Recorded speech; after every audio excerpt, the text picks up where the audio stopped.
Forse tutta l'Italia va diventando Sicilia. A me è venuta una fantasia leggendo sui giornali gli scandali di quel governo regionale. Gli scienziati dicono che la linea della palma, cioè il clima che è propizio alla vegetazione della palma, viene su, verso il nord, di 500 metri, mi pare, ogni anno. La linea della palma. Io invece dico la linea del caffè ristretto, del caffè concentrato, e sale come l'ago di mercurio di un termometro questa linea della palma, del caffè forte, degli scandali, su per l'Italia. Ed è già oltre Roma. Benvenuti e benvenute di nuovo a tutte e a tutti. Abbiamo iniziato questo incontro con questa citazione di Sciascia del giorno della civetta, perché ci sembrava molto calzante riguardo all'argomento che andiamo a trattare. Diciamo che era quasi una profezia quella che Sciascia inseriva all'interno di uno dei suoi romanzi più famosi, una profezia però corroborata da una conoscenza profonda di quello che era il fenomeno mafioso. Con questa profezia e questa metafora Sciascia andava a indicare l'espansione del fenomeno criminale e della mafia oltre quelli che sono i confini geografici usuali, oltre quelli che possiamo indicare i luoghi della mafia tradizionale. Quindi magari si parla, solitamente quando si pensa alla mafia si parla di sud, di nord ci parliamo oggi.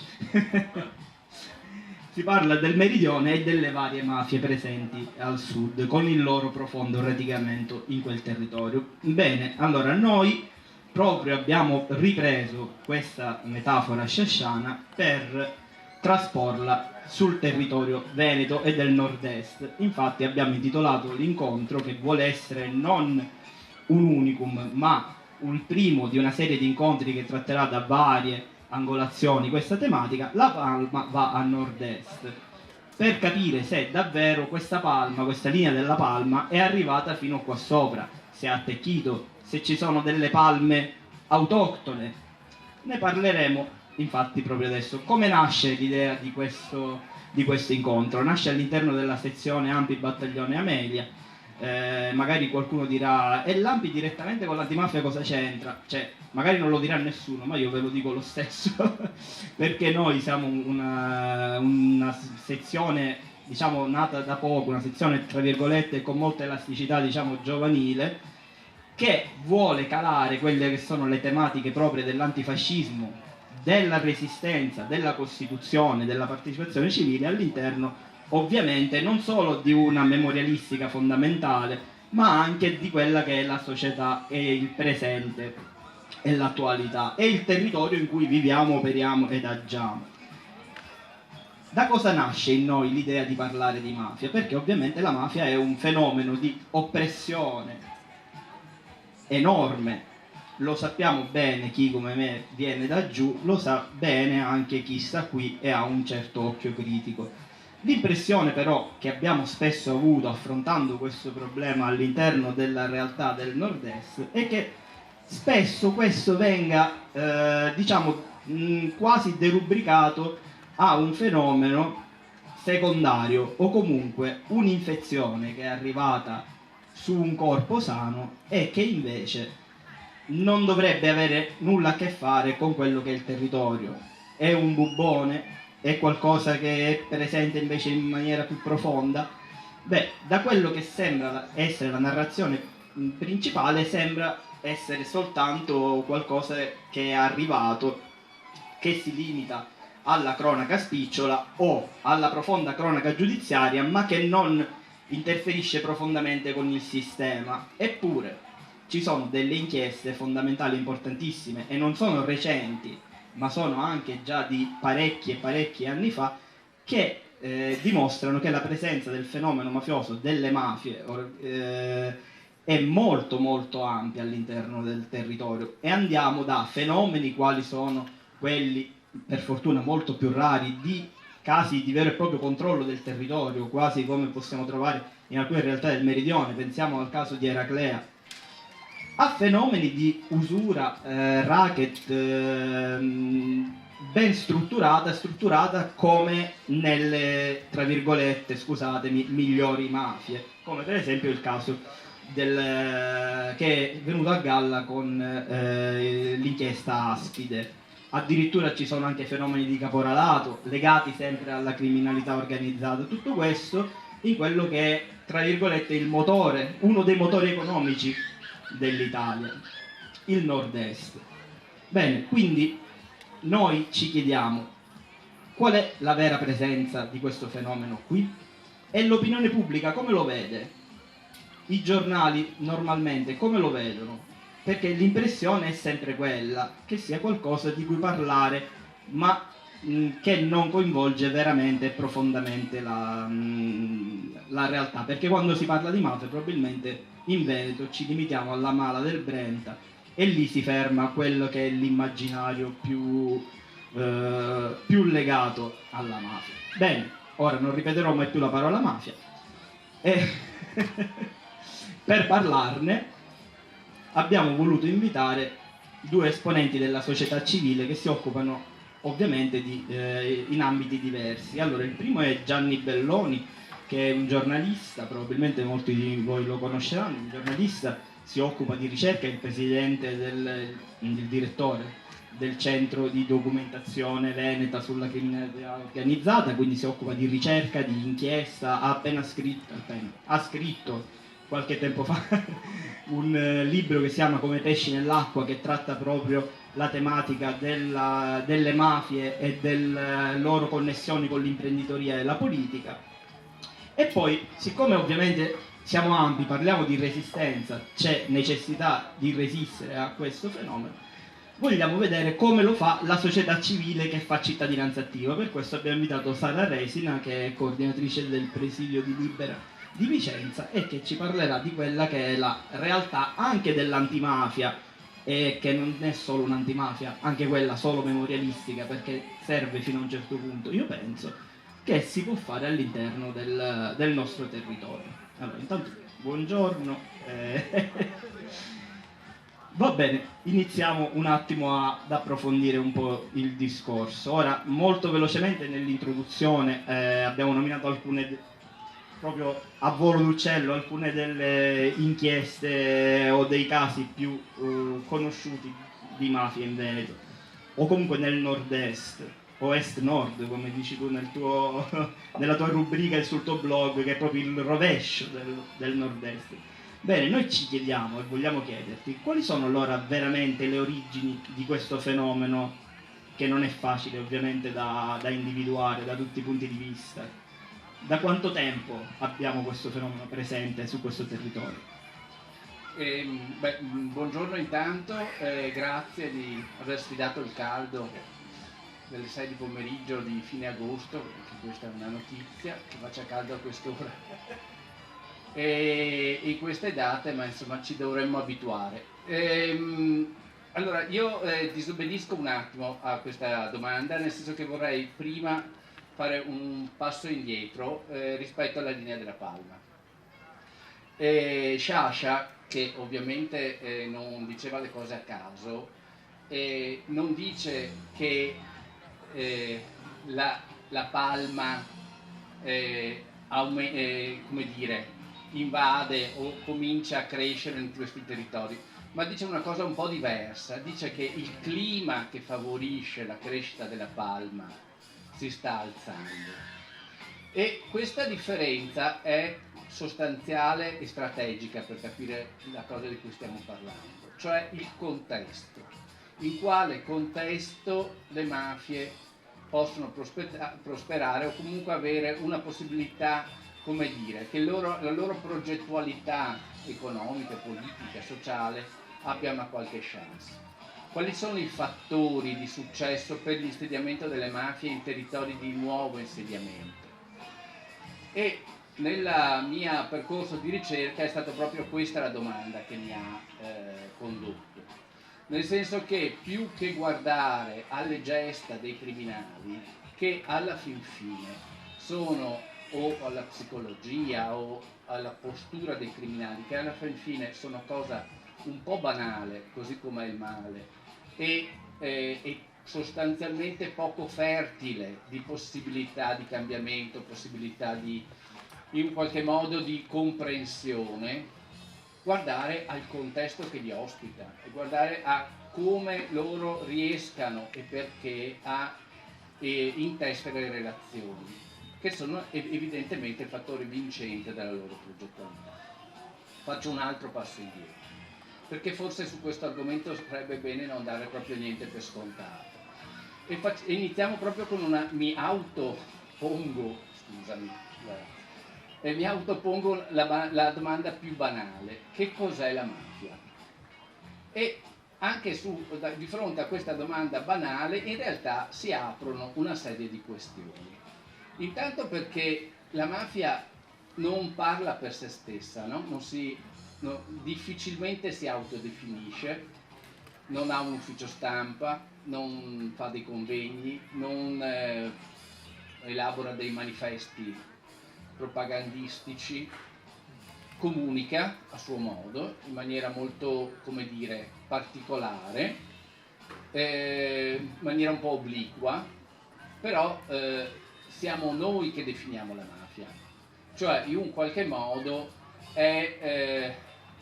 vive delle nostre proiezioni e delle nostre definizioni.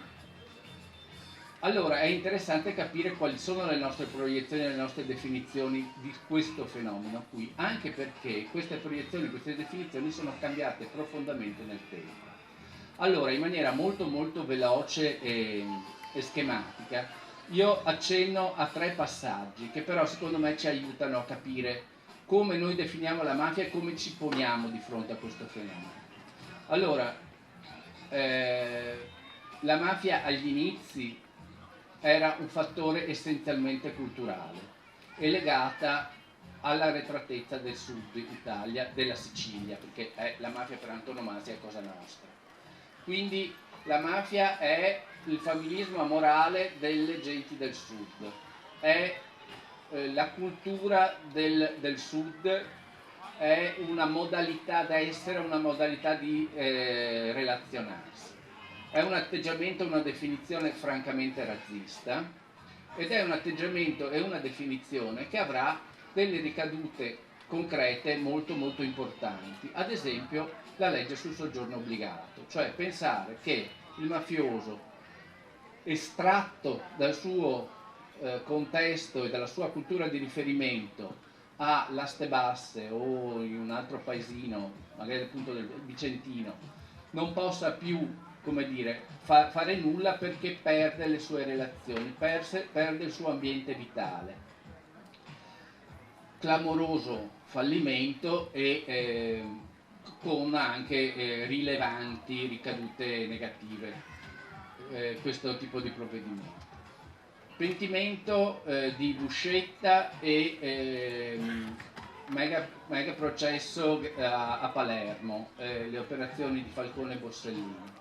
Cambia completamente il modo in cui noi vediamo la mafia. La mafia diventa organizzazione e in quel momento soprattutto un'organizzazione molto strutturata, piramidale, gerarchica, con i suoi settori, così come era Cosa Nostra nel periodo corleonese. E quindi noi scopriamo che la mafia ha un dentro e un fuori, ci sono delle appartenenze, si è parte della mafia, così come non si è parte della mafia. E quindi c'è un'organizzazione che in un qualche modo struttura queste appartenenze, che hanno le loro regole, le loro dinamiche e quant'altro. Periodo neoliberista, da cui ci stiamo, se Dio vuole, forse liberando in questi ultimi anni, cioè modalità di vedere, di leggere la complessità sociale solo sotto l'ottica economica e in particolare dal punto di vista dell'impresa. La mafia è un'impresa, la mafia è un'impresa economica, la mafia è PIL, quanto guadagna la mafia, i mafiosi sono imprenditori. Ed è un altro sguardo sulla mafia, un altro sguardo ancora. Come vedete sono 3 modalità di guardare questo fenomeno e la proposta è quella che occorre un paradigma della complessità per guardare la mafia. Non buttare via nessuno di questi 3 aspetti, perché tutti questi 3 aspetti sono veri. Solo che tutti questi 3 aspetti non vanno visti in maniera separata. perché la mafia, le mafie tradizionali hanno questa complessità da proporre, cioè un aspetto culturale, un aspetto organizzativo, di vera e propria organizzazione, e un aspetto economico, anche di impresa. E quindi è di questa cosa qui che vi propongo di parlare, e vi propongo di parlarne rispetto soprattutto alla questione delle relazioni esterne. Scusami, ho ancora un minuto? Allora provo ad arrivare alla tua domanda, no? Cioè, quindi qui in Veneto di cosa stiamo parlando? Allora, qui in Veneto parliamo di una relazione della Commissione parlamentare antimafia del 1994 che ci dice che gli investimenti delle mafie, in particolare nel litorale del Veneto orientale, nell'area termale euganea, quindi Abano, Montegrotto, eccetera, eccetera, sono rilevanti e cominciano a essere, cioè avere una loro consistenza. Stiamo agli inizi degli anni 90. Noi sappiamo che in realtà, per quanto riguarda soprattutto il commercio di eroina e dei traffici illeciti, eccetera, eccetera, ma tranquillamente dagli anni 70, se non prima. Queste tra l'altro sono delle date interessanti, perché, sempre per tornare alla questione della linea della Palma, una lettura della cultura egemone di questa regione appunto attribuisce la questione mafiosa a un gene delle genti del sud, no? Che vengono qui e tra le altre cose ci portano alla mafia. Allora, questo tipo di lettura è sbagliata, oltre a essere eticamente connotata in senso razzista, ma è sbagliata anche dal punto di vista fattuale della ricostruzione storica.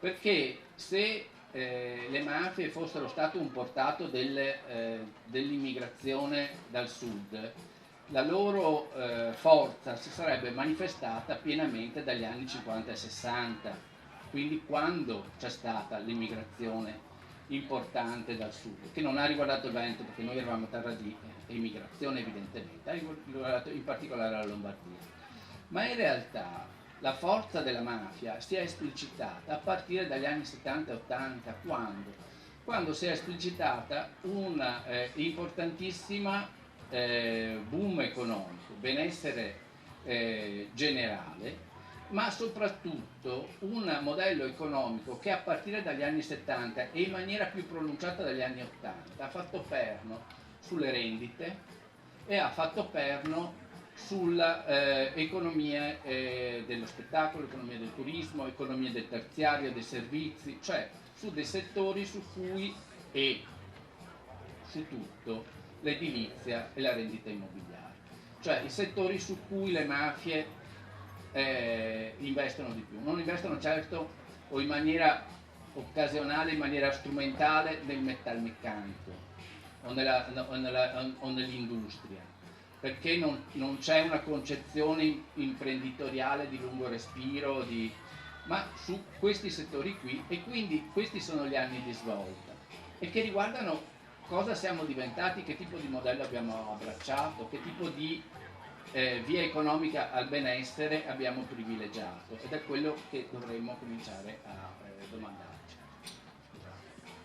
No, anzi, diciamo che hai anche risposto in parte a quello che volevamo chiederti ulteriormente, perché ci interessava proprio un po' sapere, noi andavamo un po' più sullo specifico, anche proprio il tipo, le tipologie di mafie che sono presenti all'interno di questo contesto territoriale. Sì, chiedo a Gianni. Allora, scusa, vi faccio 3 esempi che riguardano il Vicentino, che forse possono essere interessanti. Allora, noi abbiamo 3 inchieste abbastanza importanti che riguardano questa provincia. Per la prima dobbiamo risalire al 2006 ed è un'inchiesta che ha riguardato la Camorra, si chiamava Operazione Titanic, perché poi la polizia ha sempre delle fantasie strane nell'attribuire i nomi delle operazioni. Comunque, si chiamava Operazione Titanic. E adesso vi dico perché appena mi giunge in mente il nome. Vabbè, comunque sostanzialmente era fatto di un traffico, ne parla anche Saviano in un suo libro di sfuggita. Sostanzialmente si tratta di una grande truffa che veniva operata nei danni di tutta una serie di rivenditori qui del territorio, con la compiacenza di una serie di professionisti, cioè era l'acquisto da parte di società di beni, soprattutto di beni alimentari, che poi venivano inviati in alcune strutture della ristorazione in Inghilterra e in Scozia e c'era un atto d'acquisto che poi non veniva mai ripagato, poi le società cambiavano nome, cambiavano magazzino e via via, insomma. Questo tipo di operazioni, che sono spesso attribuibili alla camorra, sono operazioni appunto predatorie, no? Quindi di mordi e fuggi, cioè operazioni in cui si cerca di estrarre valore dal territorio e sono operazioni che arricchiscono chi le fa, danneggiano gli altri e sostanzialmente non permettono un insediamento stabile nel territorio, per cui tu fai queste operazioni finché va avanti, ma poi un po' alla volta ti bruci e devi cambiare contesto. Un'altra operazione più recente, Montecchio Maggiore, ha riguardato una famiglia calabrese residente in quel territorio da decenni, che operavano nel settore del traffico di stupefacenti sostanzialmente, che avevano alcune relazioni interessanti col territorio. La figlia della persona che è stata arrestata è uscita dall'inchiesta, chiariamolo, è uscita dall'inchiesta, ma comunque la figlia è stata candidata sindaca del paese. E le relazioni che questa famiglia, queste persone avevano all'interno del territorio erano relazioni abbastanza significative, vivevano lì da diversi anni. Questo è un tipo di insediamento, come voi capite, completamente diverso e che caratterizza la provincia di Verona, la Bassa Veronese e il Basso Vicentino. E in questo caso l'abbiamo avuta in questa situazione qui. Peraltro sarebbe interessante comprendere come il traffico di stupefacenti si interconnetta dei traffici legali. Io faccio solo, come dire, un confronto, tanto per farci capire. Diversi anni fa in Trentino è stato scoperto un traffico consistente di cocaina che arrivava attraverso i cubetti di porfido, il porfido che poi veniva lavorato, eccetera, eccetera. Allora, il Vicentino è una terra di pelli, arrivano molte pelli dal Sud America, le pelli peraltro hanno anche la particolarità di essere salate, per cui le sostanze che sono all'interno non sono annusabili, eccetera, eccetera. Insomma, ci sarebbe molto da capire su come funzioni il traffico di sostanze stupefacenti anche in questo territorio e di come alcuni commerci non appartengano in maniera così, come dire, rigida al mondo dell'illegalità, ma, come dire, i mondi in un qualche modo si connettono anche sul terreno di un traffico dichiaratamente illegale come quello degli stupefacenti. Un altro episodio che cito, di cui non cito il nome perché la situazione giudiziaria è ancora molto come dire, fluida, eccetera, eccetera, rilevo che a Vicenza c'era un'agenzia interinale ufficiale che faceva capo a una persona campana che è molto attiva nel settore della logistica, che ha delle problematiche giudiziarie importanti e che è tuttora una situazione in piena attività, ed è un attore noto e importante, che quindi, come dire, nella questione centrale, a mio modo di vedere, e sempre più centrale, della gestione della manodopera, della somministrazione della manodopera, qui vediamo un campo sconfinato per le organizzazioni criminali, ma è un campo sconfinato che c'è grazie al fatto che ci sono state delle leggi che, come dire, hanno aperto dei varchi, perché se noi andiamo a vedere ad esempio tutta la dimensione del distacco di manodopera e di come all'interno di quel varco si possano in un qualche modo nascondere dei subappalti fittizi, questa è una cosa che ad esempio nel settore delle ferrovie è stata evidentemente evidenziata come una pratica abbastanza importante. Allora il problema appunto è che varchi gli abbiamo lasciato, no? Che tipo di... e questo è il far west che c'è nel mondo del lavoro, come possa e come abbia potuto dare la possibilità a tutta una serie di soggetti di imbarcarsi in questo tipo di impresa. Grazie.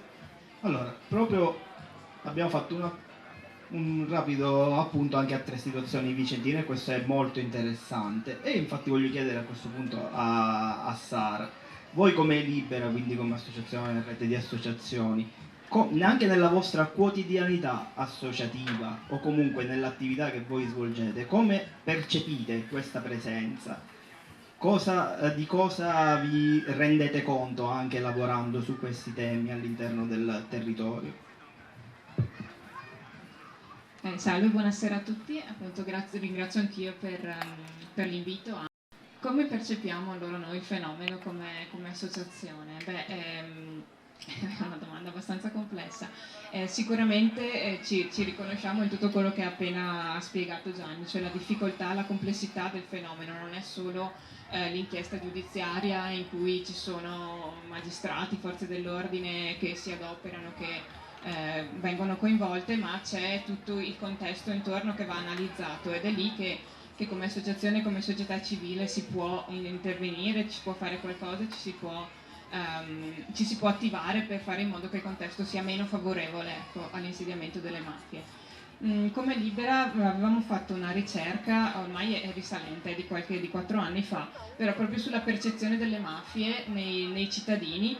Era una ricerca fatta a livello nazionale con alcuni dati ovviamente anche sulla nostra regione e i dati erano abbastanza insomma importanti da analizzare, nel senso che quasi la metà delle persone venete che hanno risposto hanno detto che la presenza della mafia nella zona dove vive è marginale, quindi non la vede come uno dei problemi principali dell'ambiente dove vive. Ora, può essere che la percezione in questi ultimi 4 anni molto particolari dal punto di vista sociale sia anche modificata, comunque questo era un dato nel 2018 e in modo particolare i giovani la sentivano proprio come un fenomeno secondario, c'era un po' più di consapevolezza nella popolazione diciamo un po' più adulta.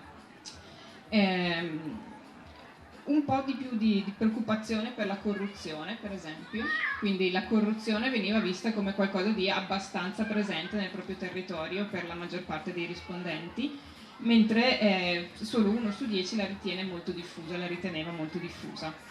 Però un veneto su 5 dichiarava di conoscere personalmente o di aver conosciuto qualcuno coinvolto in pratiche corruttive, quindi percezione distante, però qualche conoscenza c'era.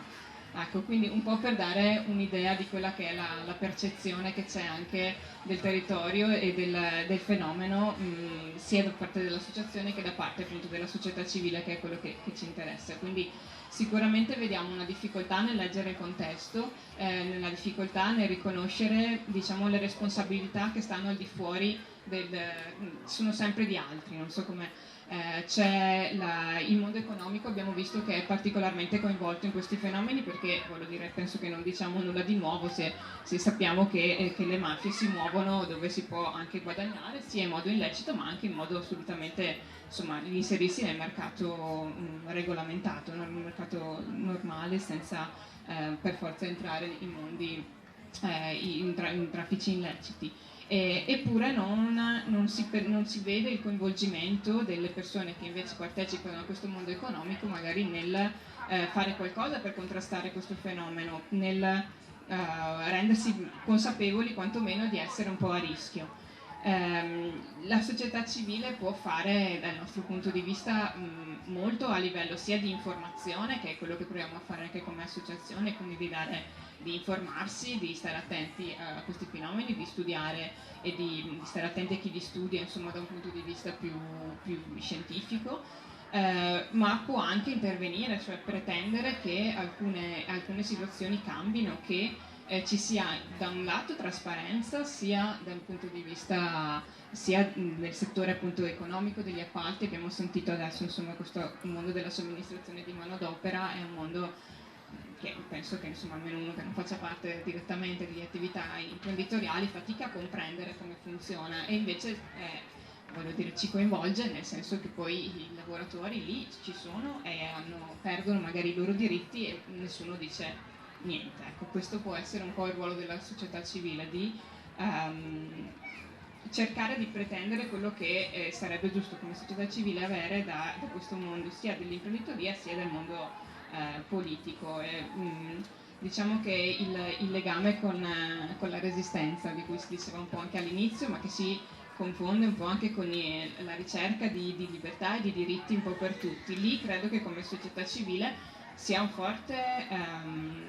una forte, diciamo, attività possa consentire di fermare un po' questi fenomeni, anche nel senso che dove c'è attenzione, dove si sta attenti ai diritti anche degli altri, magari dei lavoratori meno tutelati, allora si fa in modo che anche chi ne vorrebbe approfittare in tutte le maniere riesca davvero a farlo. E sappiamo che in chi ne approfitta non c'è solo la mafia, chiaramente, ma c'è anche la mafia.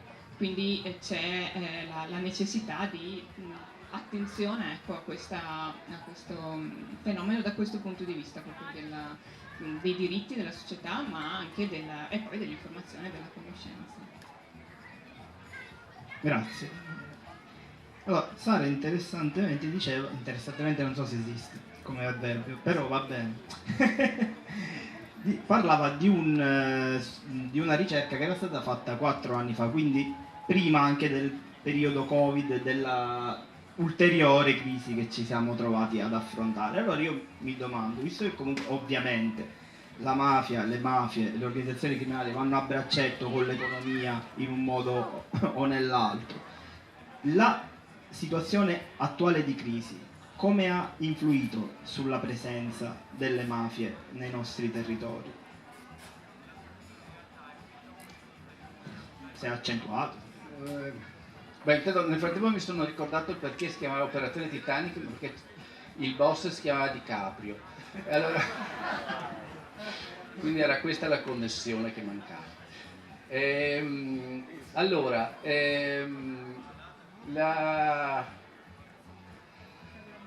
Dunque, una piccola premessa, precisazione. Sulla questione Covid mafie si è scritto moltissimo e si è giustamente lanciato l'allarme sulla possibilità, perché appunto si intravedeva un precipizio di crisi importante, eccetera, eccetera. Si è detto questi qua vengono e acquistano tutto.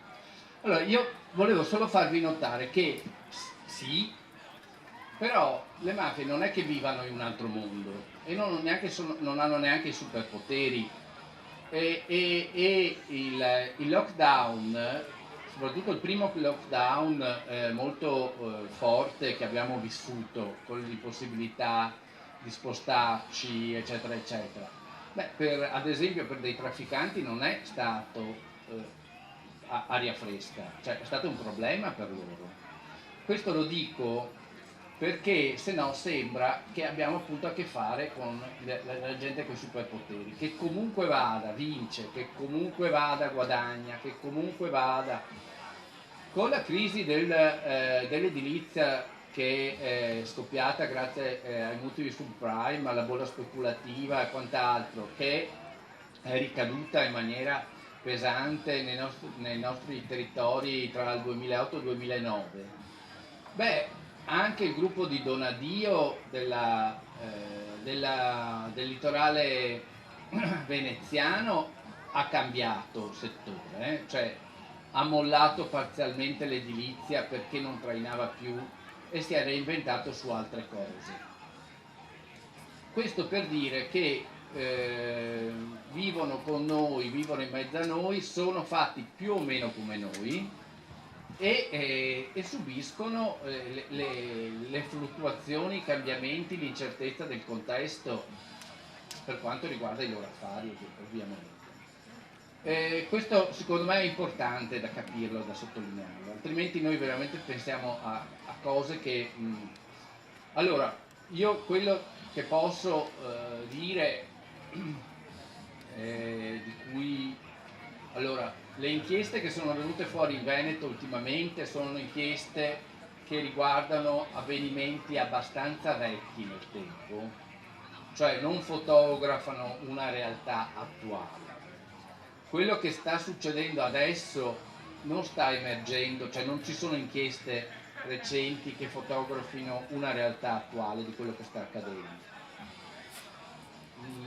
Movimenti di acquisizione di immobili si sa, se ne parla, tanto altro io non è che non ho gli strumenti degli investigatori, vedremo, cercheremo di capire, eccetera. Non c'è dubbio che c'è una relazione tra attività delle mafie e crisi, non c'è dubbio che la spaventosa crisi che ci sta spalancando davanti, legata anche all'aumento dei consumi energetici, eccetera, avrà delle relazioni, perché comunque parte del mondo mafioso ha ingenti capitali da investire, non tutto il mondo mafioso. Ci sono gruppi di mafia che non accedono al grande traffico di stupefacenti e che non hanno grandissime disponibilità di soldi, ma in un qualche modo si arrangiano, perché il mondo mafioso è relativamente vasto e molto variegato, non è tutto quello che certa letteratura ci proietta. Allora, un'altra cosa mi interessava un attimo approfondire, se riusciamo. Il discorso di il concetto di controllo del territorio. Allora, credo che la mafia non controlli il territorio del nord-est, comunque non nelle forme che noi conosciamo, soprattutto relativamente alle aree meridionali, purtroppo. Però c'è una forma di influenza, quindi una forma di controllo magari più velato e quindi anche di connessione con il potere politico? Allora, questo discorso qui mette in causa un tema che è particolarmente, secondo me, interessante quando parliamo di mafia, che è la questione della visibilità. Non è una cosa a cui si pensa spesso, però se noi pensiamo alla presenza delle mafie nelle aree tradizionali, noi abbiamo in mente delle famiglie, dei gruppi che in qualche modo sono conosciute. Cioè, voglio dire, un ragazzo che cresce in alcune zone della Calabria, in alcune zone del Palermitano, del Trapanese o della Campania, in un qualche modo sa qual è la famiglia del posto e rispetto alla sua educazione, rispetto ai suoi convincimenti, eccetera, eccetera, può provare disprezzo, orrore, riverenza, paura, a seconda di... però sa chi sono. E loro sanno di essere conosciuti, perché è un ingrediente fondamentale del potere. La visibilità è un ingrediente fondamentale del potere. Anche se è un'organizzazione clandestina, perseguita per legge, eccetera, eccetera, c'è questa, come dire, ambiguità legata alla visibilità e invisibilità. Nel momento in cui il mafioso viene al nord è invisibile, perché noi non sappiamo quale sia la sua storia, le sue caratteristiche, la sua biografia. Questo è un problema per noi, ma è un problema molto più forte per loro. Per loro è un piccolo dramma, cioè non essere riconosciuti è una situazione in un qualche modo di spaesamento. E infatti quello che dicono anche gli investigatori, che è anche un momento in cui fanno un po' di cazzate. Perché è proprio il problema che nel non essere riconosciuti non puoi esercitare un potere. Allora, la visibilità a quel punto diventa in un qualche modo una dimensione che tu acquisisci in maniera molto selettiva per quanto riguarda alcuni circuiti. Ovviamente se la tua attività riguarda il settore illegale, il commercio di droga e quant'altro, saranno in circuiti di criminalità. Ma se tu stai operando in un settore legale, dovrai cominciare a riferirti ad un mondo all'interno, ad esempio del mondo imprenditoriale, che sai che può condividere alcune pratiche, come ad esempio quella della fatturazione falsa. Nel momento in cui tu stai cominciando a condividere delle pratiche e quindi a condividere una complicità, a questo punto tu hai la possibilità di far valere la tua visibilità, quindi il tuo curriculum, quindi in qualche modo anche una dimensione di rispettabilità e di forza. E questo è un passaggio che avviene mano a mano e che riguarda appunto dei circuiti che vengono ritenuti affidabili. Questo è un aspetto molto importante rispetto a quello che abbiamo accennato all'inizio, no? Quando dicevamo il problema fondamentale è il contesto. Se noi abbiamo dei settori dell'imprenditoria per cui la proposta di fatturazione falsa non è ritenuta una proposta particolarmente indecente, ma diciamo che è una pratica che tutto sommato hai utilizzato anche tu, che tu la stia utilizzando con questo, con quell'altro, eccetera, eccetera, insomma, alla fine. Non stai mica uccidendo nessuno, non stai mica commerciando in eroina, non stai mica... va bene. Allora, questo è un passaggio, come dire, di connessione, di complicità fondamentale. E questo permette dei gradini di visibilità, no? Allora, rispetto al mondo politico. Allora, qua in Veneto le cose non sono emerse in maniera chiara. Noi sappiamo che ovviamente nei territori di insediamento più stratificato e importante, quindi ripeto, il veronese, in parte il vicentino, il litorale veneto, eccetera, eccetera, il litorale del veneziano, la mafia ha questa cosa che chiamiamo vocazione politica, vocazione al controllo, vocazione al comando, cioè la tensione a controllare alcuni snodi delle decisioni.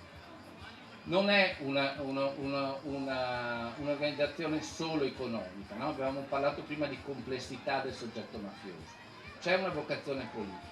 E quindi c'è la tensione a una relazione col mondo della politica, che ancora una volta deve essere una relazione con il mondo della politica che viene percepita come disponibile, come utilizzabile e utilizzabile in maniera bionivoca.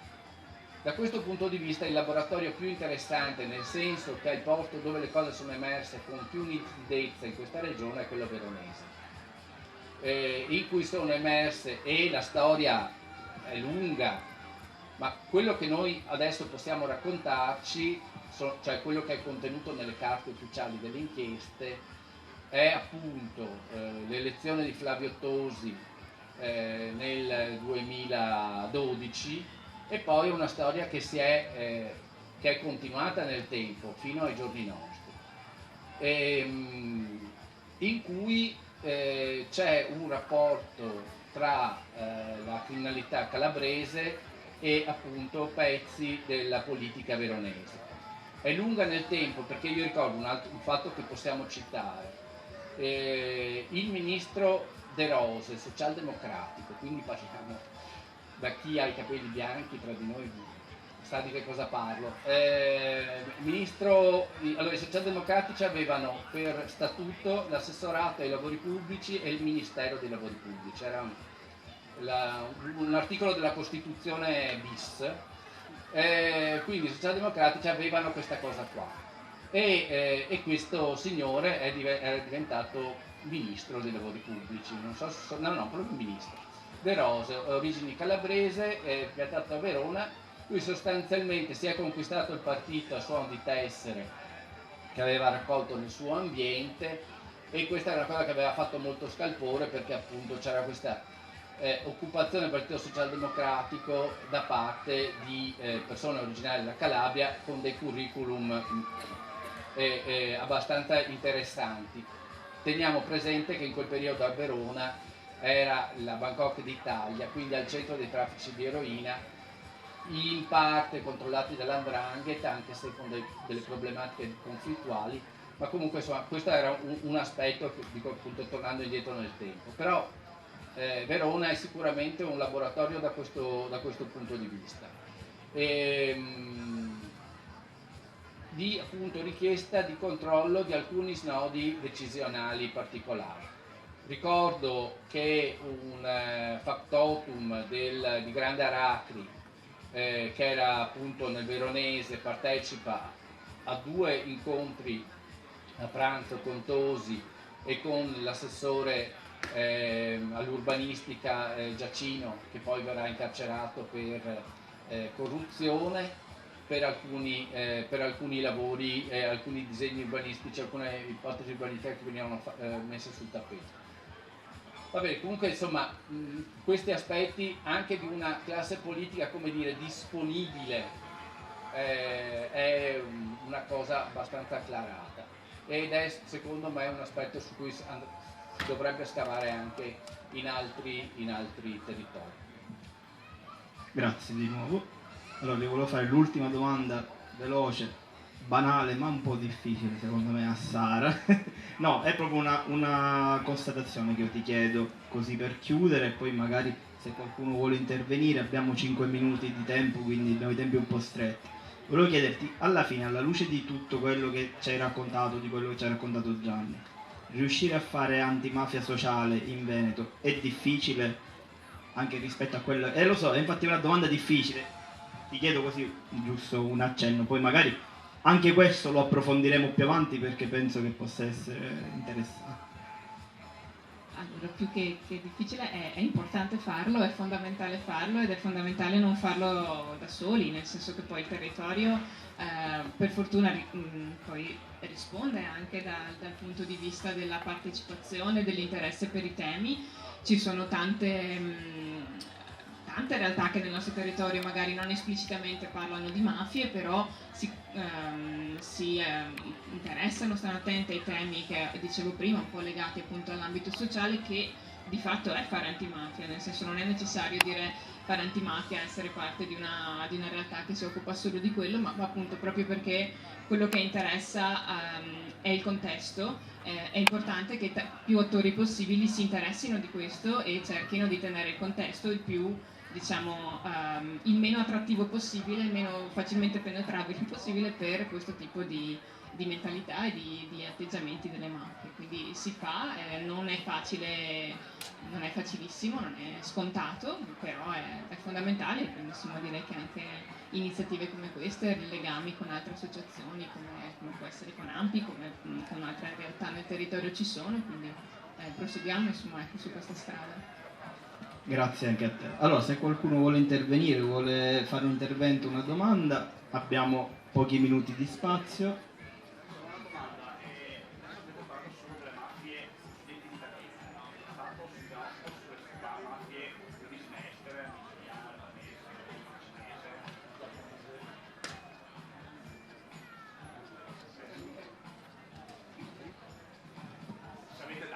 Sì, no, scusate, io è un aspetto che non ho studiato, che non studio, perché? Perché magari lo farò, però in questo momento secondo me siccome io studio le mafie per studiare il nord-est, cioè non studio le mafie per le mafie, allora rivelatori della situazione nel contesto sociale, almeno fino ad adesso, sono le mafie tradizionali. Quindi è questa la cosa che... e quindi io di mafie straniere per adesso non me ne sono occupato, quindi sono assolutamente disarmato. Questi anni mi scuso. Volevo sapere se sapete quali sono gli articoli della Costituzione che specificano la lotta alla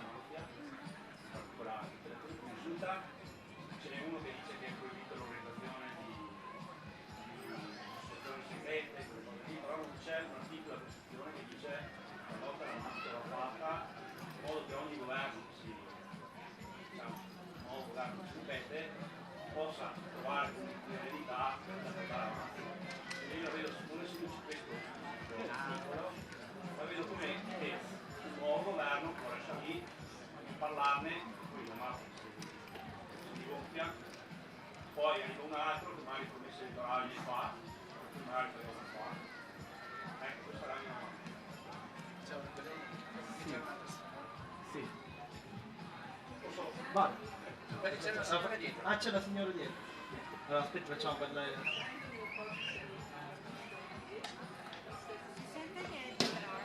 Aspetta, è che non c'è il microfono. Signora, si avvicini, si avvicini. Conoscendo le norme sul denaro, noi sappiamo che le regioni che danno la via di beni se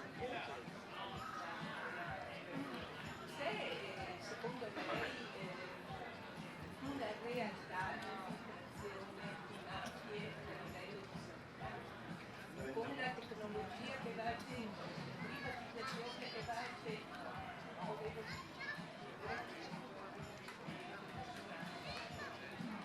Prendiamo l'ultima domanda e poi... Allora, io ho visto questi ultimi 5 anni, questi due esempi che ha fatto sulla dove dice visto che questi ultimi anni sono nati miliardetti o supermercati ipermercati. Parliamo di, ho detto, di 115 licenze, 110 supermercati, quello che è. Parliamo di supermercati di Italia,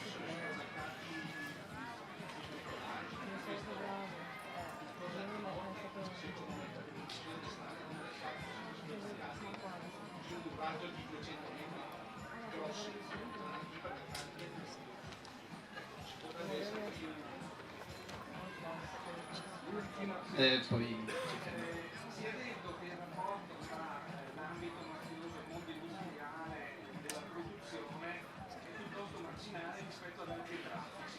Allora io mi chiedo, ma il problema dei rifiuti, del smaltimento dei rifiuti, dell'inquinamento delle acque, eccetera, non mica quando facciamo queste indagini.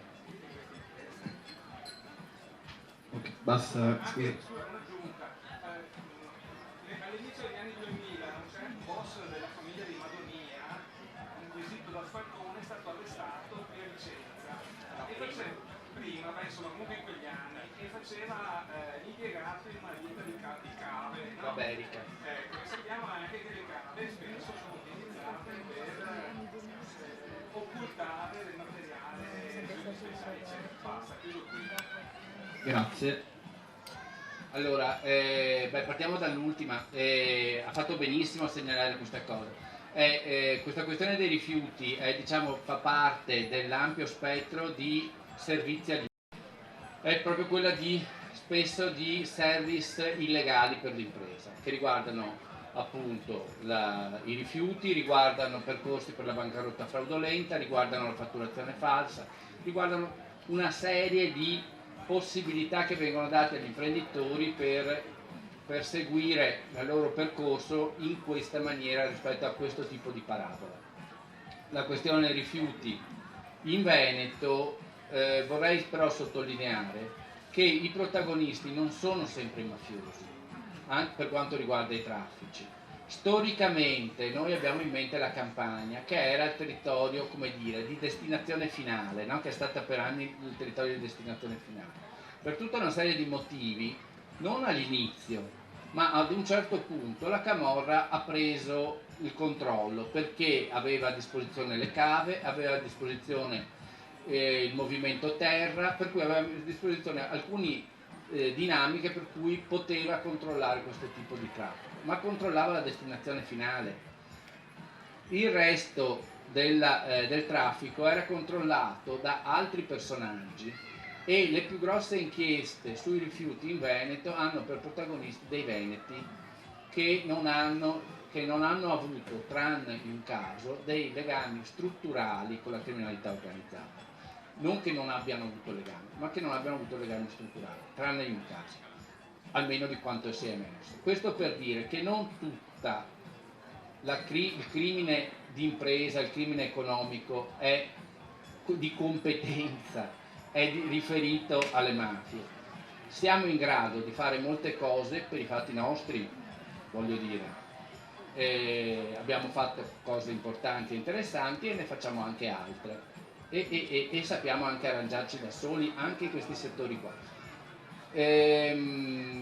Costituzione. Allora, La questione delle organizzazioni mafiose è ben presente nel codice penale.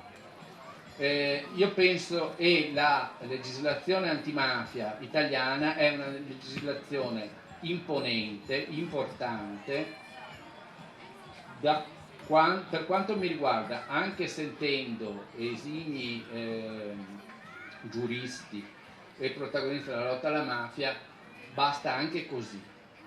L'importante è che venga applicata. Abbiamo anche tutto un settore di legislazione, come dire, che andrebbe utilizzata con grano salis, perché è legislazione preventiva e quindi dal punto di vista delle garanzie per i garantisti e democratici potrebbe anche far, come dire, sollevare qualche sopracciglio, perché ad esempio proibire che un'impresa possa avere rapporti con la pubblica amministrazione attraverso un'interdittiva non sulla base di una condanna penale, ma sulla base di indagini di polizia, è una decisione che viene presa dal prefetto molto importante dal punto di vista del contrasto. È quello che ha fatto il prefetto di Verona, di cui non saremmo mai abbastanza grati, perché ha scoperchiato una pentola enorme che nessuno voleva aprire, però è uno strumento che adesso è stato, secondo me, opportunamente riformato, che potrebbe anche essere abbastanza, diciamo che è uno strumento molto molto importante e pesante. Sanità. Sto pensando non solo alla sanità, sto pensando anche all'RSA per anziani, che è un settore che sta esplodendo, sia dal punto di vista edilizio, dei manufatti che vengono costruiti, sia dal punto di vista della gestione e delle cooperative che devono andare a gestire questi aspetti qui. Io peraltro in questo periodo mi sto occupando di un aspetto molto particolare su cui non stanno emergendo grandi evidenze, ve lo dico subito per mettere le mani avanti, che è del legame tra cooperazione sociale, attori del welfare e dinamiche di illegalità. Comunque c'è una cosa che è emersa abbastanza esile nel veronese per quanto riguarda il settore sanitario, ma insomma non sono per adesso emerse cose almeno che particolari, però dal mio punto di vista RSA, tutto il settore andrebbe molto molto ben monitorato. Non mi ricordo più. Bella domanda, lo stiamo domandando tutti. Allora, ce lo stiamo domandando tutti perché poi non solo il supermercato, dietro il supermercato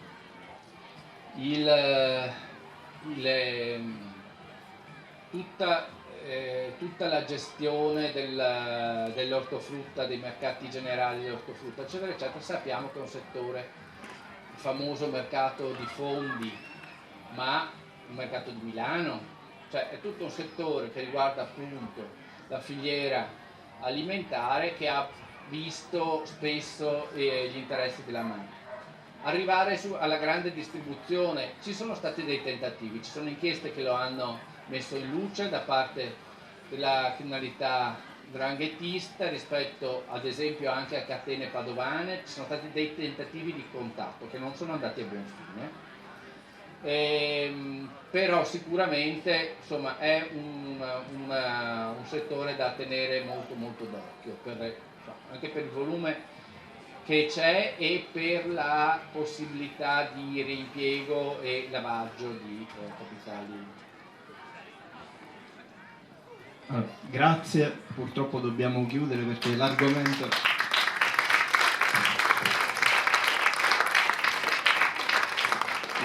sarebbe davvero infinito, perché ovviamente tocca tantissimi aspetti della nostra vita quotidiana, proprio più di quanto potremmo immaginare. Allora io voglio ringraziare Sara e Gianni per la disponibilità e per il loro contributo, ringraziare tutti voi che avete partecipato, ringraziare gli organizzatori, i ragazzi di Fornaci Rossi, i volontari che rendono possibile tutto questo ogni anno già da molti anni, e invitarvi, se volete venire a conoscerci come Ampi, abbiamo lo stand qui all'inizio della festa, e passare la parola poi al prossimo incontro. Grazie ancora e buon pomeriggio.